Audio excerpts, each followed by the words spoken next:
Muka itu ini.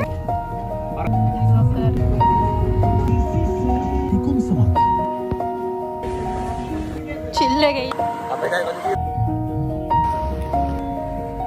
මම අද ඔයාලට ගෙනාවේ හස්බන්ඩ්ගේ බර්ත්ඩේ බ්ලොග් එකේ part 2 එක. ඉතින් part 1 එක බලපු නැති කවුරු හරි ඉන්නවා නම් මේකට කලින් දාලා තියෙන වීඩියෝ එක බලන්න පුළුවන්.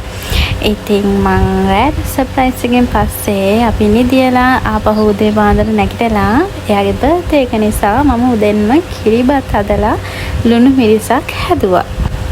ඒ කරලා ඉවර වෙලා ගෙදර වැඩත් ඉවර වෙලා මමයි හස්බන්ඩ්ුයි මේ යන්න හදන්නේ. මගේ නාගි කෙනෙකුයි මල්ලි කෙනෙකුයි එක්කගෙන එන්න. මොකද ඉතින් අද යන තැන අපි ඒ දෙන්නවත් එක්කගෙන යන්න තමයි හිතාගෙන ඉන්නේ. ඉතින් අපි ගිහිල්ලා නංගිවයි මල්ලිවයි එක්කගෙන ආවා. ඒගොල්ලන්ව එක්කගෙන ඇවිල්ලා අපිත් ඉක්මනින්ම ලෑස්ති වෙලා හැම අවුරුද්දකම වගේ පොඩි වැඩක් කරන්න තමයි මේ යන්නේ. පොඩි වැඩේ කිව්වේ ඉතින් හස්බන්ඩ් දැන් අවුරුදු ගානක ඉඳන් එයාගේ හැම බර්ත්ඩේ එකකටම මොනා නැතත් ළමා නිවාසයක් තියෙනවා. ඒකට හැමදාම කෑම දෙනවා. ඉතින් එයා හැම අවුරුද්දකම වගේ කිසිම දෙයක් නොහිතා හරිම ආසාවෙන් කරන්නේ දේ.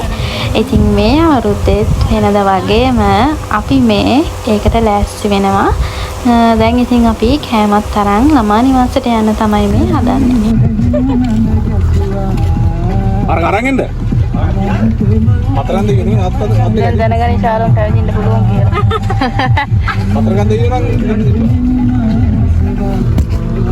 ඉතින් ළමා නිවාසේ රූල් එක අනුව එතන ඉන්න එකම පොඩි ළමෙක්වත් අපිට වීඩියෝ කරන්න තහනම්. ඒ වගේම එතන ඇතුලේ තියෙන දේවලුත් අපිට වීඩියෝ කරන්න තහනම්. එතන බෝඩ් එකක් දාලා තියෙනවා ඒ වගේ දේවල් කරන්න එපා කියලා. හැබැයි ඉතින් එතන ඒ රූල් එක නැති වුණත් මගේ අදහස නම් කොහොමත් මම ඒ වගේ දේවල් වීඩියෝ කරලා සෝෂල් මීඩියා වල ෂෙයා කරන්නේ නැහැ කියන එක. කෑම ගෙදර නෙවෙයි හැදුවේ අපි රෙස්ටුරන්ට් එකකින් තමයි කෑම ටික ඕඩර් කරගත්තේ. ඉතින් කෑම ටිකත් අරගෙන ඊළඟට දැන් අපි ඩෙසර්ට් එක ගන්න තමයි මේ නවත්තලා තියෙන්නේ.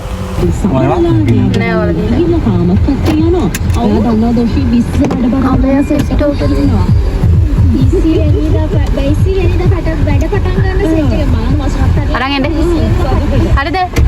ඉතින් ගිය ටිකේ එලිෆන්ට් හවුස් එකේ වයිරල් ගිය අඹ අයිස්ක්‍රීම් එකක් තමයි මම මෙයාගෙන් එල්ලුවේ. හැබැයි ඉතින් ඒක කඩේ නැති නිසා මට මේකක් තමයි හම්බුනේ. මේකෙත් කැපිචිනෝ එකයි කැරමල් ටොෆී එකයි මට නම් රහයි. අනිත් ඒ වගේ නම් රස එච්චරට මම ආස නැහැ. ඉතින් ඔයාලගේ ආසම එක මොකද්ද?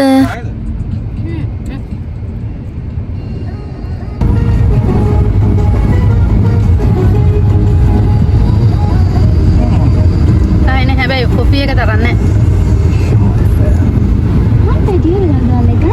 මම මේ කන්නේ අර අයිස්ක්‍රීම් ට්‍රේන්ජ් එකේ තියෙන ආමන්ඩ් දාපු එක. හැබැයි මේකේ අර අයිස්ක්‍රීම් එකේ නම් ආමන්ඩ් රහක් එන්නේ නැහැ. අනිත් ඒවා දෙකේම අයිස්ක්‍රීම් එකේ කැරමල් ටොෆී රහයි කැප්චිනෝ රහයි එනවා. හැබැයි මේකේ අර උඩින් චුට්ටක් ආමන්ඩ් දාලා විතරයි. සාමාන්‍යයෙන් ඉතින් ආමන්ඩ් වලට මම ආසයි. ඒක නිසා මං හිතුවා මේකත් අස වෙයි කියලා. හැබැයි ඉතින් ඒක මට නම් එච්චරටම සෙට් උන්නේ නැහැ. නිකන් අයිස්ක්‍රීම් එකක් වගේ තමයි ඒකේ රහ.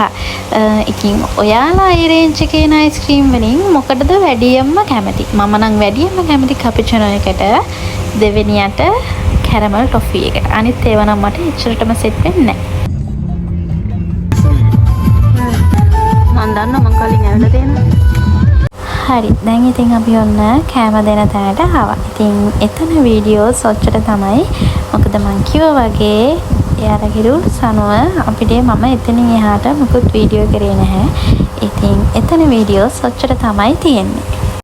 නායක විසින් පූර්ණ බලදී ජනපති කොමිසමක් සභාව ඊට පස්සේ එතනට ගිහිල්ලා ඔන්න ඔය වගේ චූටි නෝට් එකක් අපිට දාන්න තියෙනවා. ඉතින් මම ඒකත් දැම්මා.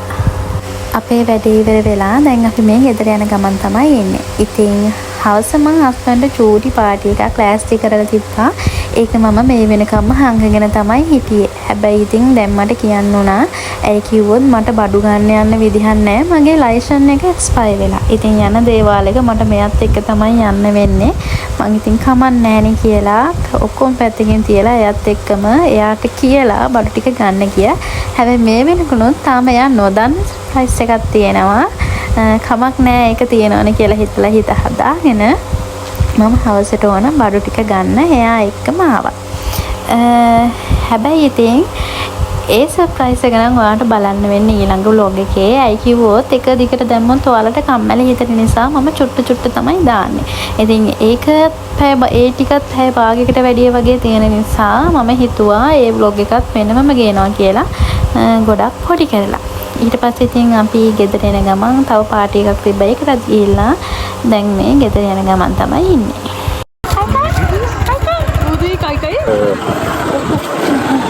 දඟලන්නේ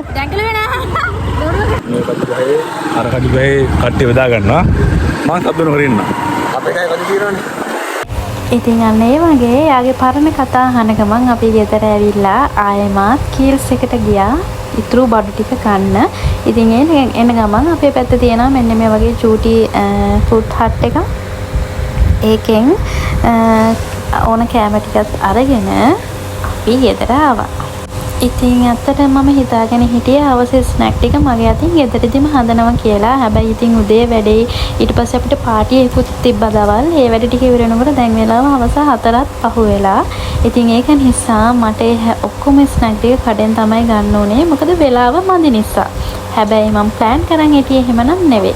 කමක් නැහැ. ඉතින් ඒ වෙලාව කොහොම තමයි ගෙවුනේ. ඉතින් ඊළඟ vlog එකකින් මම ඔයාගේ මෙයාගේ බර්ත්ඩේ එකේ ඉතුරු කොටස අනිවාර්යෙන්ම අරගෙන එනවා. ඉතින් කැමති නම් ඔයා අනිවාර්යෙන්ම ඒ vlog එකත් බලන්න. ඉතින් අදට vlog එක ඔච්චරයි. ඉතින් ආයෙත් ඊළඟ vlog එකකින් හම් වෙනකන් ඔයාලා හැමෝම සතුටින් පරිස්සමින් ඉන්න.